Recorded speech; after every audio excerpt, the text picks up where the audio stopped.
Simple laddu റെസിപ്പിയാണ് നോക്കുന്നതെങ്കിൽ ഉറപ്പായിട്ടും ഒക്ടോബറിലൊക്കെ വനിതാ പാചകം വാങ്ങിക്കാൻ മറക്കരുത്. കാരണം ഇതിൽ എത്രയും സിമ്പിളായിട്ട് ചെയ്യാൻ പറ്റുമോ അത്രയും സിമ്പിളായിട്ട് ചെയ്യാൻ പറ്റിയ ഒരു റവ ലഡു റെസിപ്പിയുണ്ട്. ഇതിൻ്റെ ഒപ്പം വേറെ 7 പുൾ ഔട്ട് റെസിപ്പീസും ഉണ്ട്, അതും റവ വെച്ചിട്ട് തന്നെ. അപ്പോൾ നമുക്ക് നോക്കാം റവ ലഡു എങ്ങനെ റെഡിയാക്കാം.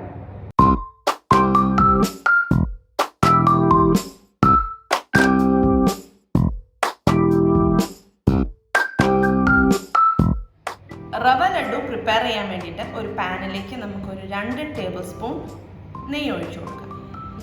നെയ്യ് ചൂടാകുമ്പോഴേക്കും അതിലേക്കൊരു 1/4 കപ്പ് കാഷ്യൂ നട്ട്സ് ചെറുതായിട്ടൊന്ന് ഞുറുക്കിയതൊന്നിട്ട് റോസ്റ്റ് ചെയ്തെടുക്കാം. കാഷ്യൂ നട്ട്സ് റോസ്റ്റ് ആയിട്ടുണ്ട്, നമുക്കിതൊരു പാത്രത്തിലേക്ക് മാറ്റി വെക്കാം. എന്നിട്ട് കിസ്മിസും കൂടെ നമുക്കൊന്ന് റോസ്റ്റ് ചെയ്തെടുക്കണം.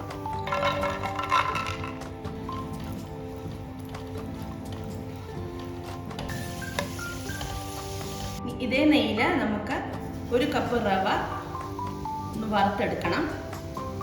ലോ ടു മീഡിയം ഫ്ലെയിമിലിട്ട് വേണം വറുക്കാൻ, അല്ലെങ്കിൽ ഇത് പെട്ടെന്ന് കരിഞ്ഞു പോകും. അപ്പോൾ അങ്ങനെ ഫ്ലെയിം അഡ്ജസ്റ്റ് ചെയ്ത് ഒന്ന് വറുത്തെടുക്കണം.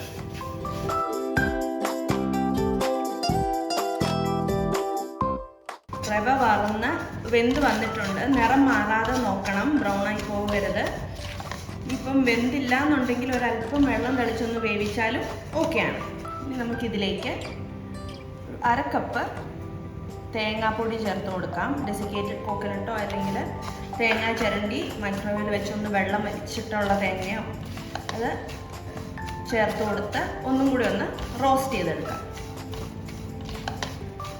ഇപ്പോൾ തേങ്ങയും റവയും നല്ലപോലെ വറന്ന് നല്ലൊരു സ്മെല്ലൊക്കെ വരുന്നുണ്ട് ആ തേങ്ങ വറുത്തതിൻ്റെ.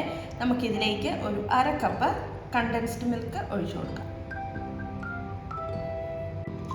നന്നായിട്ട് മിക്സ് ചെയ്ത് കൊടുക്കാം. മിക്സ് ചെയ്തെടുത്തിട്ടുണ്ട്. നമുക്കതിലേക്ക് വറുത്ത് വെച്ചിരിക്കുന്ന കാഷ്യൂ നട്ട്സും കിസ്മിസും കൂടി ഇട്ട് ഒന്നുകൂടി നന്നായിട്ടൊന്ന് മിക്സ് ചെയ്തെടുക്കാം.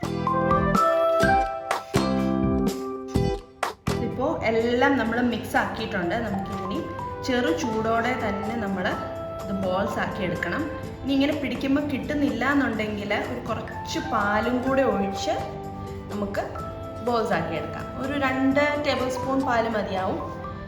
ഇത് റവ ലഡുവിൻ്റെ ഏറ്റവും സിംപ്ലസ്റ്റ് ഫോമാണ്. നമുക്ക് വളരെ ഈസി ആയിട്ട് ചെയ്യാം. കുട്ടികൾക്കൊക്കെ ആണെങ്കിലും ഹെൽത്തി ആയിട്ട് കൊടുക്കാൻ പറ്റിയ ഒരു റെസിപ്പിയാണ്.